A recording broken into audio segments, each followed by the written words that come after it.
तो दोस्तों स्वागत है आपका हिंदी की महत्वपूर्ण प्रश्नों की सीरीज के पार्ट 4 में। पहले 3 पार्टों में हमने जो है सभी प्रश्नोत्तर को क्लियर कर दिया था, तो आज के पार्ट में हम बचे हुए प्रश्नोत्तर आपके गद्य साहित्य के कंप्लीट कर देंगे, जिससे आज जो हमारा गद्य साहित्य इस वीडियो में जो है पूरा हो जाएगा। ठीक है दोस्तों, तो वीडियो में लास्ट तक बने रहिए और मैं पूरी पूरी कोशिश करूँगा आपको किस स्टोरी से आपको प्रश्न समझाऊँ, जिससे आपके सामने जो जब आप इसे याद करें तो पूरा कॉन्सेप्ट क्लियर हो जाए और आपको लॉन्ग टाइम तक ये जो क्वेश्चन याद रहे। ठीक है दोस्तों, तो चलिए ये प्रश्नों को हल करने से पहले हम जो इसे चैप्टर समझ लेते हैं। तो दोस्तों ये जो प्रश्न आते हैं आपके गद्य साहित्य के 9वें 10वें अध्याय से है परीक्षा। ठीक है, 9वां अध्याय है आपका परीक्षा करके। ठीक है, हम जो है आज की इस वीडियो में 9वां और 10वां तो आपका कोविड के कारण हटा दिया गया है, तो हम 10वां नहीं करेंगे और मन की एकाग्रता वाला जो 11वां है उसे करेंगे और आज हमारा गद्य साहित्य पर कंप्लीट हो जाएगा। तो दोस्तों चैप्टर कुछ इस प्रकार से है, जिस चैप्टर का नाम है परीक्षा और इसे लिखा है प्रेमचंद जी ने। अब जो है प्रेमचंद जी ने इसे लिखा है, जिसमें चैप्टर में सिंपल सी स्टोरी है दोस्तों। एक है रियासत यानी एक राज्य रहता आपका देवगढ़, जिसका नाम रहता है। ठीक है, ये आपका एक राज्य आप मान लीजिए जिसका नाम है देवगढ़। अब उस राज्य में एक दीवान रहते हैं। दीवान का आपका मीनिंग बताऊँ मैं तो, जो राज्य में सभी जो चीज़ें होती है उनका देखभाल करता है, उसे हम कहते हैं दीवान। ठीक है, तो एक देवगढ़ रियासत रहती है, उसमें एक दीवान रहता है सुजान सिंह। ठीक है, अब जो सुजान सिंह रहता है उनकी उम्र हो गई थी, मतलब वे जो है उस जो जिस पद पर थे यानी जो दीवान के पद पर थे उनकी बहुत उम्र हो चुकी थी और वे जो है कुछ ही दिनों के अभी निवासी थे।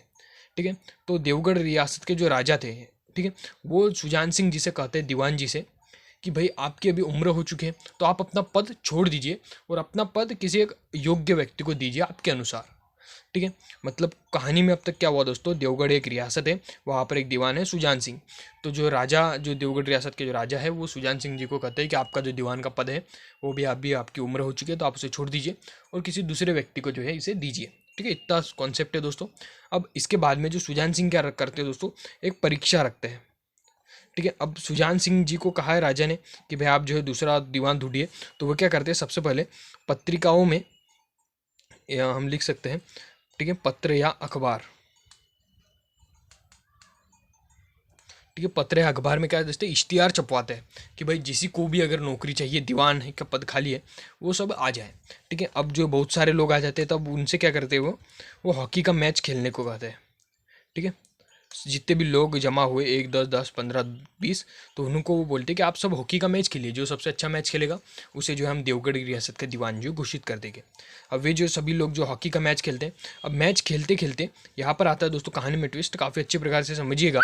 जो देवगढ़ रियासत के जो दीवान थे सुजान सिंह, वे क्या करते हैं, किसान का भेष बनाकर आते हैं। ठीक है, और वे क्या करते हैं, किसान का भेष बनाकर आते हैं एक नाले में जो है उनकी बैलगाड़ी पर। ठीक है, वे क्या करते हैं, किसान का एक भेष बनाकर आते हैं एक बैलगाड़ी पर, और वे क्या करते हैं, नाले में अपनी बैलगाड़ी को जो है अटका देते हैं।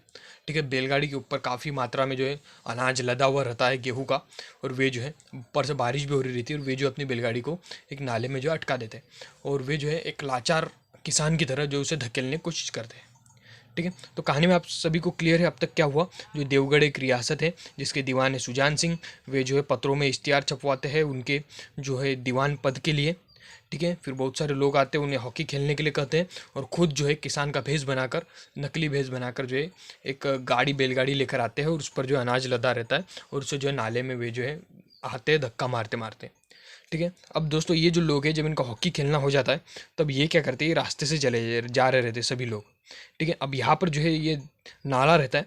ठीक है, सभी लोग जो है यहाँ से नाले से जा रहे रहते, और यहीं पर जो है जो आपके जो यहाँ पर जो सुजान सिंह थे, वो किसान का भेष बनाकर यहाँ से अपनी बैलगाड़ी को जो धक्का मार रहे थे इस नाले से, चूँकि नाले पर कुछ भी नहीं साधन। ठीक है, ये खुद ही धक्का मार रहे थे। अब दोस्तों होता क्या है, जो सभी लोग तो वहाँ से चले जाते हैं।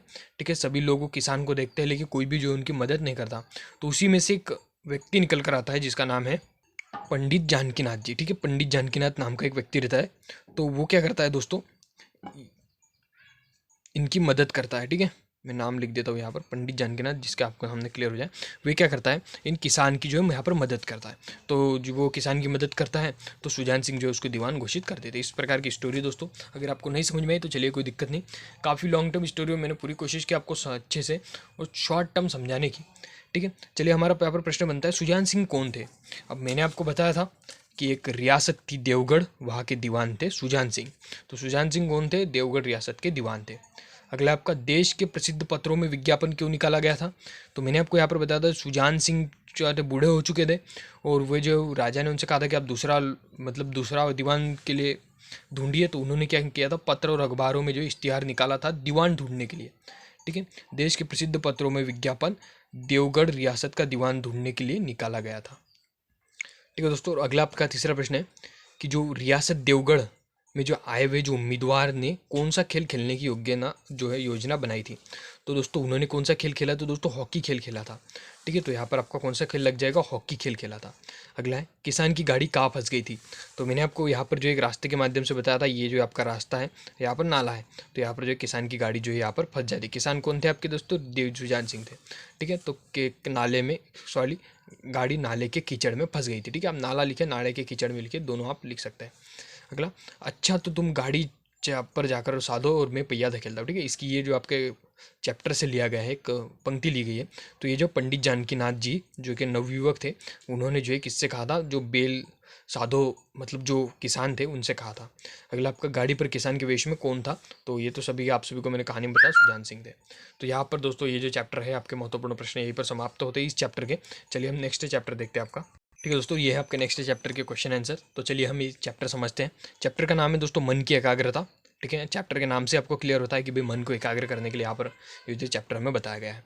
अब यहाँ पर देखिए, छात्रों के मन की एकाग्रता की समस्या के बारे में ये। ठीक है, फर्स्ट पैराग्राफ जब आप इस चैप्टर को पढ़ेंगे तो फर्स्ट पैराग्राफ में आपको मिलेगा कि भाई छात्रों का जो मन है उसकी में एक समस्या रहती है एकाग्रता की, मतलब कोई भी छात्र जो एकाग्र नहीं रह पाता है। ठीक है, इसी अध्याय के दूसरे चैप्टर में कहते हैं कि गीता में मन के बारे में कहे गए तथ्यों को यहाँ पर बताया जाता है कि भाई गीता में मन के बारे में क्या कहा गया। इसी चैप्टर में आपका तीसरा पॉइंट आता है कि मन कितने प्रकार से उत्तेजित होता है।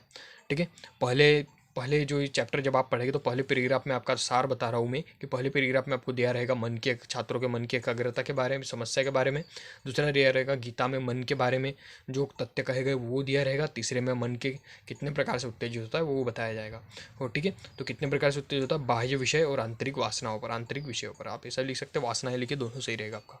और चौथा जब पैराग्राफ पढ़ेंगे आप तो उसमें आपको लिखा रहेगा मन को नियंत्रित करने का तरीका। ठीक है, इंद्रियों को वश में करके। ठीक है, ये आपका सिंपल सा कॉन्सेप्ट का सार है। ठीक है, और चलिए इस अध्याय से ज़्यादा प्रश्न पूछे तो नहीं जाते, एक दो प्रश्न अगर आपके आ गए फिर भी हम जो इस चैप्टर को क्लियर करवा लेते हैं। ठीक है, यहाँ पर सबसे पहले आपका प्रश्न बनता है छात्रों की समस्या क्या है। तो यहाँ पर हमने पढ़ा, ठीक है, छात्रों के मन की एकाग्रता की समस्या के बारे में, या फिर पहला ही पॉइंट हमें कहता है छात्रों के मन की एकाग्रता। ठीक है, तो छात्रों की समस्या क्या है, मन का विचलन। ठीक है, उनका मन जो भटक जाता है। ठीक है, तो वो छात्रों की समस्या है। अगला, स्थिति प्रज्ञता कैसे प्राप्त होती है। स्थिति प्रज्ञता यानी कहे हम तो एकाग्रता। ठीक है, एकाग्रता यानी मन को नियंत्रित करने का तरीका। तो इंद्रियों को वश में करके आप जो है एक स्थिति प्रज्ञता प्राप्त कर सकते हैं। इंद्रिय और मन के विषय में अनासक्ति हो जाने से स्थिति प्रज्ञता प्राप्त होती है, यही है। अगला, मन कितने प्रकार से उत्तेजित होता है। तो मैंने आपको यहाँ पर जो है तीसरे पॉइंट में यहाँ पर बताया था मन कितने प्रकार से उत्तेजित होता है, तो दो बाह्य विषय और एक आंतरिक वासनाओं पर या विषयों पर। ठीक है, तो मन दो प्रकार से उत्तेजित होता है दोस्तों, बाह्य विषय और अंतर के आंतरिक वासनाओं पर। ठीक है, अगला है आपका गीता में परम का अर्थ क्या है। तो गीता में परम का अर्थ परमात्मा है। तो यहाँ पर दोस्तों आपका गद्य साहित्य पर कंप्लीट होता है। ठीक है, अगले पार्ट से हम जो है पद्य साहित्य स्टार्ट कर देंगे, जिसमें हम जो है पद्य साहित्य को भी इसी प्रकार चैप्टर वाइज समझेंगे। ठीक है दोस्तों, अगर आपको ये सीरीज़ अच्छी लग रही है तो आप लाइक कीजिए और कमेंट कीजिए अच्छा सा।